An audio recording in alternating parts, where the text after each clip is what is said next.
प्रकृतिं पुरुषं चैव प्रकृतिं पुरुषं चैव वेद्वैनादि उपावपि वेदेनैव उभावपि विकराश्चं गुणश्चैव विकराश्चं गुणाश्चैव वृद्धिं प्रकृतिसंभवाम्।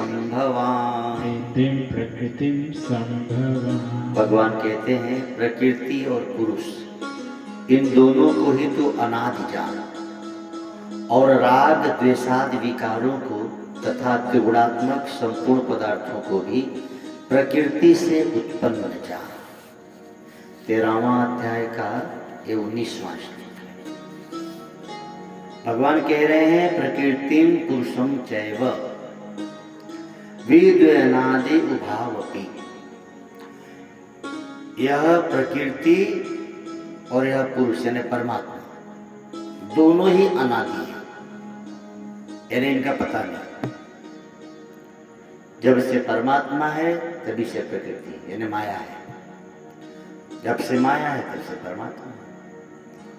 यह दोनों अनादि है, इसका आदि नहीं है, अंत नहीं है। अब प्रकृति में राग और द्वेष है, रजोगुण तमोगुण सत्वगुण 3 गुण है। परमात्मा इन तीनों से निर्लेप है जो पुरुष है। तो भगवान कहते हैं कि अर्जुन विकराश्चम गुणश्चैव वृद्धि प्रकृति संभवा।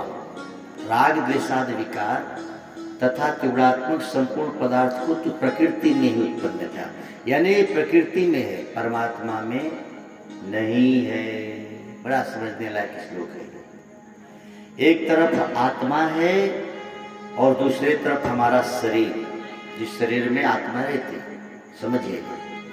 तो आत्मा में कोई दुर्गुण नहीं है, कोई राग द्वेष नहीं है, और शरीर में राग भी है, द्वेष भी है, और शरीर पे तीनों गुणों का प्रभाव भी है। आपके हमारे अंदर जो गुण उत्पन्न होते हैं, ऊपर नीचे होते हैं, उसका प्रभाव शरीर पे दिखता है। क्रोध आता है तो वही चेहरा अलग तरह का होता है, और जब हम खिलखिला के हंसते तो वही चेहरा अलग तरह का दिखता है। आप जब लोभ में होते हैं तो भी चेहरा अलग तरह का दिखता है, और जब आप वही दान करने लगते हैं तो चेहरा अलग रहता है। ये श्लोक बड़ा सुंदर लग रहा है। भगवान कहते हैं प्रकृतिं पुरुषं चैव विद्वैनादि उभावपि, यानी जब से परमात्मा है तभी से प्रकृति भी है। जब से आत्मा है, परमात्मा है, और तभी से प्रकृति है। अब आत्मा दुर्गुण रहित है, आत्मा त्रिगुणों से रहित है, और प्रकृति में ये तीनों गुण उत्पन्न होते हैं। प्रकृति और परमात्मा का बड़ा सुंदर वर्णन कर रहे हैं भगवान।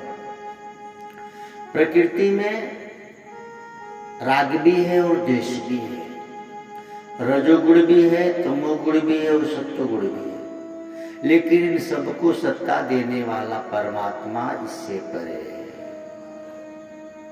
जैसे कमल है जल में, फिर भी जल से परे है।